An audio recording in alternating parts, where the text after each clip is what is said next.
ಜೈ Christ. ಯೋಹಾನ 6ನೇ ಸಂಧಿ 52ನೇ ವಚನದಿಂದ 59 ವಚನ. ಆಗ ಯೆಹೂದ್ಯರು, ಇವನು ತನ್ನ ಮಾಂಸವನ್ನು ನಮಗೆ ಹೇಗೆ ತಿನ್ನುವುದಕ್ಕೆ ಕೊಟ್ಟಾನು ಎಂದು ತಮ್ಮೊಳಗೆ ವಾಗ್ವಾದ ಮಾಡುತ್ತಿರಲು, ಯೇಸು ಅವರಿಗೆ, ನಿಮಗೆ ನಿಜ ನಿಜವಾಗಿ ಹೇಳುತ್ತೇನೆ, ನೀವು ಮನುಷ್ಯಕುಮಾರನ ಮಾಂಸವನ್ನು ತಿನ್ನದೆ ಅವನ ರಕ್ತವನ್ನು ಕುಡಿಯದೆ ಹೋದರೆ ನಿಮ್ಮೊಳಗೆ ಜೀವವಿಲ್ಲ.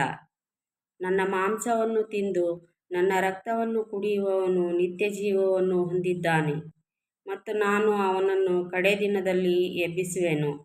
ಯಾಕಂದರೆ ನನ್ನ ಮಾಂಸವೇ ನಿಜವಾದ ಆಹಾರ, ನನ್ನ ರಕ್ತವೇ ನಿಜವಾದ ಪಾನ. ನನ್ನ ಮಾಂಸವನ್ನು ತಿಂದು ನನ್ನ ರಕ್ತವನ್ನು ಕುಡಿಯುವವನು ನನ್ನಲ್ಲಿ ಇರುತ್ತಾನೆ, ನಾನು ಅವನಲ್ಲಿ ಇರುತ್ತೇನೆ. ಜೀವಸ್ವರೂಪನಾದ ತಂದೆಯು ನನ್ನನ್ನು ಕಳುಹಿಸಿಕೊಟ್ಟಿರಲಾಗಿ ನಾನು ತಂದೆಯಿಂದ ಜೀವಿಸುತ್ತೇನೆ. ಅದರಂತೆ ನನ್ನನ್ನು ತಿನ್ನುವವನೇ ನನ್ನಿಂದ ಜೀವಿಸುವನು. ಪರಲೋಕದಿಂದ ಇಳಿದು ಬಂದ ರೊಟ್ಟಿ ಇದೇ. ನಿಮ್ಮ ಹಿರಿಯರು ಮನ್ನಾ ತಿಂದರೂ ಸತ್ತರು. ಇದು ಹಾಗಲ್ಲ, ಈ ರೊಟ್ಟಿಯನ್ನು ತಿನ್ನುವವನು ಸದಾಕಾಲ ಜೀವಿಸುವನು ಎಂದು ಹೇಳಿದನು. ಕಪೆರ್ನೌಮಿನ ಸಭಾಮಂದಿರದಲ್ಲಿ ಉಪದೇಶ ಮಾಡುವಾಗ ಇದನ್ನು ಹೇಳಿದನು. ಆಮೆನ್.